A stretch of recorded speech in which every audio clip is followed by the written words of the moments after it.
I'm always hesitating now whether I should take on more things to do at the same time, trying to reduce things I'm doing to avoid getting anxious and overreaching things. So with this rest that I had, well, I didn't have rest today. I actually went to the gym, and then I did other things which I won't discuss. TMI. But yeah, I felt like I had a little bit of control over my schedule. My goal is to try to get 8 hours tonight. We'll see how it goes. If I don't have the urge to actually scroll in bed or whatever. But I was gonna do this tomorrow. I was gonna try to find a time to do it in the morning and then upload it and like wait before uh, publishing it or whatever. But nah, I'm like, okay, I'll do it now. I didn't actually know what I was gonna do, but I found something. This is another borderline video. I have a section in playlists, borderline personality disorder. There's a few other playlists, but I haven't completed them. I'm not cleaning them up yet, but they're not good. But this is a new one, borderline personality disorder, for anyone who's interested. If you know someone who has it, or if you have it, or if you just want to know more about it, this is a video by a guy named Reese Henderson. Uh, and he quotes um, a website. What website does he have? Says don't click this? I don't know. Oh, the website is medium.com, fractured light. I don't know. I just watched this video and I thought it was very good. And he has borderline personality disorder. So, what is the favorite person? I mentioned it briefly in the last video, I think, on borderline personality disorder, is whether it's your boyfriend, girlfriend, best friend, or whatever, and they serve everything in your life. Usually, people have many friends or friends that they do things with. You can have someone that you go shopping with, someone you go see movies with, someone you have sex. You know what I mean? One person cannot fulfill every single need that you have. So that is your favorite person, and that's the thing with borderline. It They tend to demand so much of one person, and it's unrealistic. So let's play some of this video. I'm just going to turn this around here. I almost got to the end.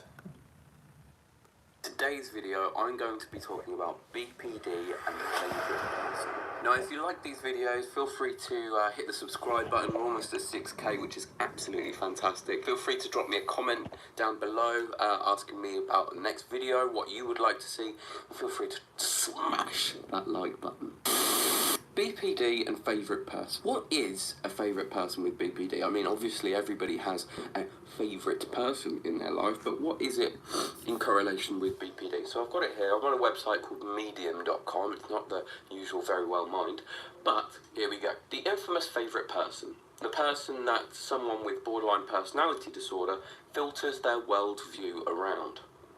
The source of comfort. That everything.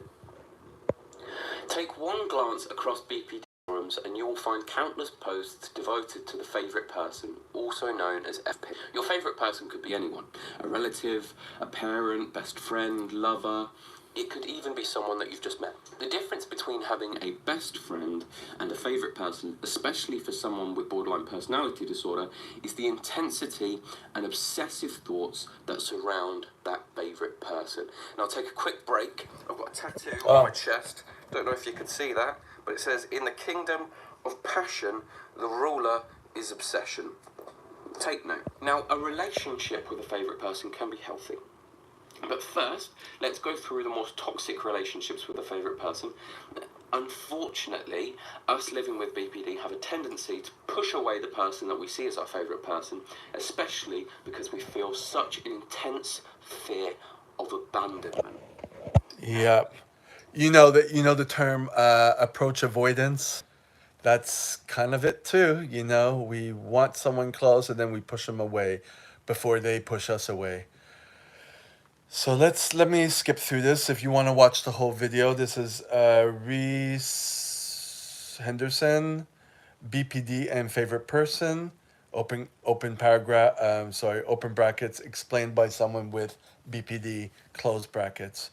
So gonna go to another part here. Okay. It could be very, very, very tragic. So, what is favourite person when you have borderline personality disorder? When you have borderline personality disorder, your favourite person is the person that you are emotionally dependent on. There is a constant fear that this person is going to leave your life, and you devote the majority of your time and day to the needs of the person. There is a great comparison that when you have borderline personality disorder, you are like a puppy that doesn't want its owner to leave.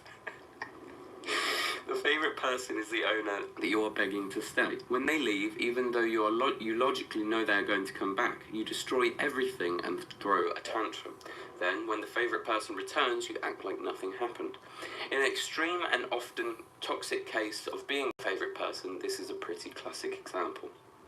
Other examples of what it's like having a favourite person whilst having border personality disorder: feeling a surge of jealousy when the favourite person spends time with another person or compliments another person. Changing your thoughts or opinions to match your favourite person's thoughts and opinions. Switching between idealising the favourite person and devaluing the favourite person in a matter of seconds. Again, take note of that one. I've done that so many times. You know what I mean? 1 minute they're cool, and then another minute you're like, you're rationalizing, or I'm rationalizing. I got to get rid of this person. This is not working at all. You know what I mean? Yeah. No, I'm not going to go through the rest here. Let me go on to the next thing he says. What's this? Please feel free to drop a comment down below and let me know, because I really do feel like I'm on my own on this one. Through the list that they have put out. So, feeling a surge of jealousy when a favourite person spends time with another person or compliments another person. Again, if you're in a relationship, this could be very toxic, and it can get very toxic very quickly. Jealousy is such a strong feeling, and especially with BPD, it's just heightened by tenfold. What I would do for myself in those cases is, normally I would be in a situation and say, for example, a compliment is given somewhere else, then all of a sudden my mind would start racing and I'd start putting together pieces of the puzzle which makes this make sense. So basically I'll be like, oh, so she called him attractive, so that means that she likes him, that means that she wants to leave me, so I feel jealousy, so now I dislike this person, and actually I feel quite envious of him, and I want to do everything I can to get into the way of these two, when actually that's a completely false concept. She's only said that because she's his friend, and it's false putting these pieces of the puzzle together, but that isn't the puzzle. It's very different. So horrible. This is a horrible. Your own opinions. Your opinions are valid. Switching between idealising the favourite person and devaluing the favourite person in a matter of seconds. I said I've done that many times. Let me go on to something else here, because he mentioned something about. Oh, what's this? Actually, no. We need to have time to think, to react, to build a logical way. From my experience, what it's best to do is to get to the end of it and get through that feeling before you make any decisions. Yeah, this is what I'm doing a lot now. It's taken me a while to do this, but when you feel very heightened emotions and you're in it, you have to take a distance from it and take time to actually see what's going on. Like if you saw the video where I was breaking down, I don't know what to do, and it was dealing with this elderly care course that I'm taking slash internship, and oh, hello, and I wanted to stop. It was like not working. I mean, things haven't changed a lot. I mean, I was sick also, but I'm going back. I'm not going to be impulsive and just stop everything completely. Um, yeah. So let me see what else he says. There was another. What else is he here? Let's see what he says there. Have time to think, to react, to build a logical way of getting through this, and then deliver your answer. Mentally creating a fantastical world where you're connected to your favourite person, though it may not be realistic. Unfortunately, I don't have much experience of this, but again, let me know down in the comments if you do have any experience of this. It would be lovely for me to sort of find some information out. Needing a constant supply of attention from a favourite person and going through what feels like withdrawal when your favourite person isn't there. I've done that. I've done that. Not with many people, but oh, hello, second person. I've done that, which is one of the reasons why I don't get close to people, because that can happen. I have to really focus on distancing myself from people. It takes a while for me to get close to people now, and I'm very discerning about that. So there was something he was saying about mental. I don't know if you know what mentalization is. I'm trying to find that where he was talking about it. Let me see. My insides were getting turned out because I had to be with this person all the time and they just didn't want to be with me. If things ever start going a little bit sour, then you always have someone that you're able to talk to and share those feelings with. So, here we go. Keeping your relationship with your favourite person healthy. You can definitely have a healthy relationship with your favourite person. Whoop. Sorry. Lots of Reddit posts and bloggers talk about how the favourite person always leaves and they never stay. With my earlier favourite persons, I noticed the abandoned dog effect that I mentioned earlier in this post. I would get upset and throw a tantrum if they weren't giving me enough attention and have a fit until they came back. This is manipulative. Okay, no. Oh, manipulative. Okay. Manipulative. Sorry, I stopped soon. Too soon. Tantrum if they weren't giving me enough attention and have a fit until they came back. This is manipulative and impulsive. Yes, it took me a while to realize when I was being manipulative. I was in LA trying to make it with some guy, and this is the first time I went to therapy. And it wasn't the right class, but it was all they had. And when I was told that I was being manipulative, and so was the other person, um, sometimes I have to be told, like, you don't know, you know what I mean? But yeah, let's see what else he says here. Manipulative and impulsive. Be there, that's and leave. But there's always ways to have a healthy relationship with your favourite person. Number one, keep the relationship neutral. Your favourite person needs to be okay with knowing that they are your favourite person. You don't need to let them know all the details that it contains, but let them know that they're a big part of your life and you appreciate having them around. 10. Also, ask them if there are any needs that they haven't met. Do they need some space? I know that it's terrifying to give your favourite person some space, but giving them some room to breathe is actually respecting their boundaries. Again, this comes back to what I'm saying. I am a lot better at doing that now. Well, first of all, I don't have a favorite person anymore, but even with other people, I don't rush into things.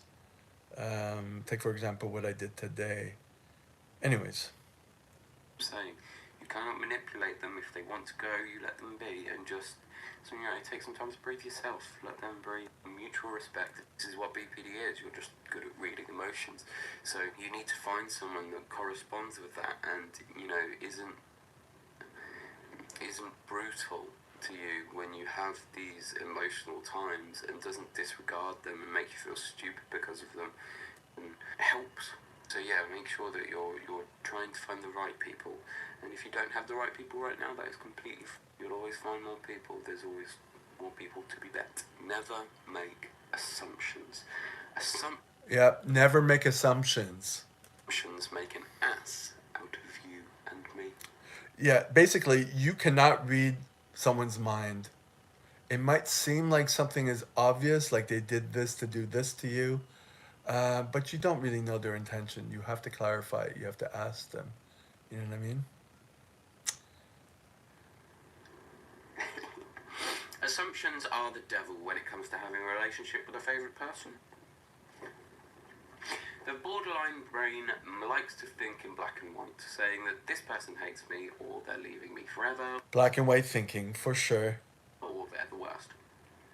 If your favourite, because again, this comes back to that, but just remember, they could be true.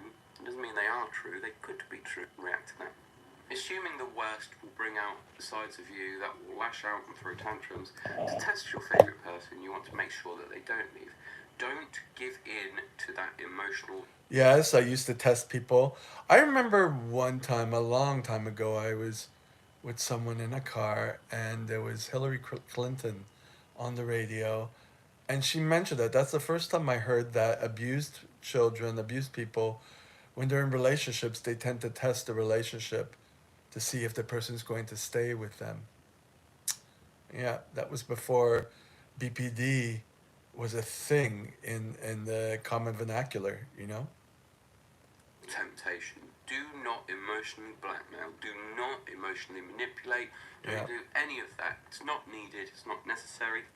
And they love you as much where they feel like they have to. And nobody wants to be much of you.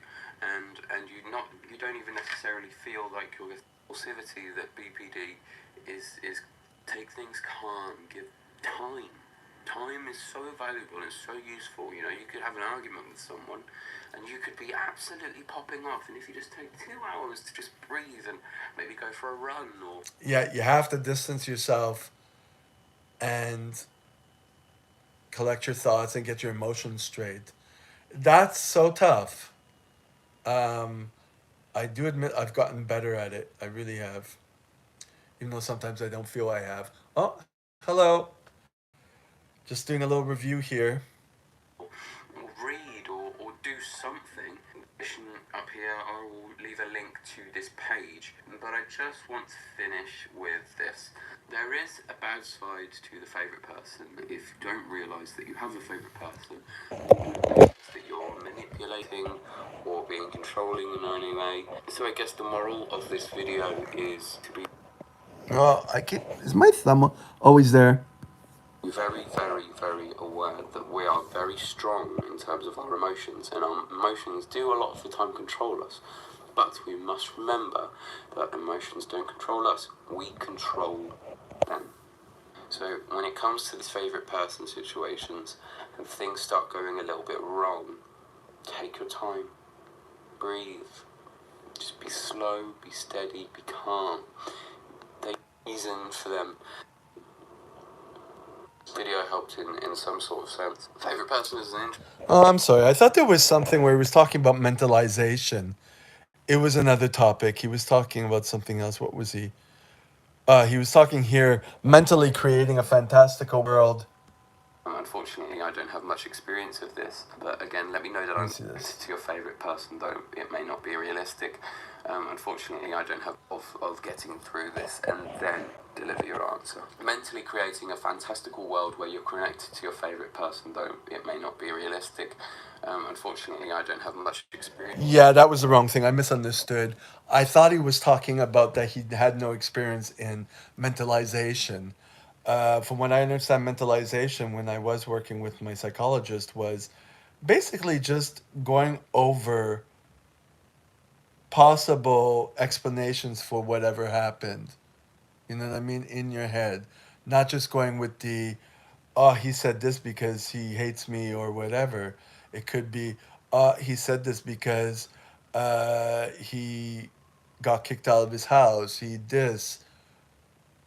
You know, other, coming up with other possible reasons, especially if you don't know the actual answer, which you have to go through the person and ask them, hello. Um, Yeah. So again, this is a video on BPD, borderline personality disorder, and your favorite person. Just a little quick run through of Reese Henderson's video, who was taking his information from, here it is, medium.com at fracturedlight.bo. Let me see. If you go on his site, you'll be able to click the link. Medium.com at fracturedlight / borderline hyphen personality hyphen disorder and the favorite person, blah, blah, blah. So, that being said, I'm getting ready to wind down and go to bed. I gotta eat a little bit more. I gotta do the dishes, and that's it. Bye.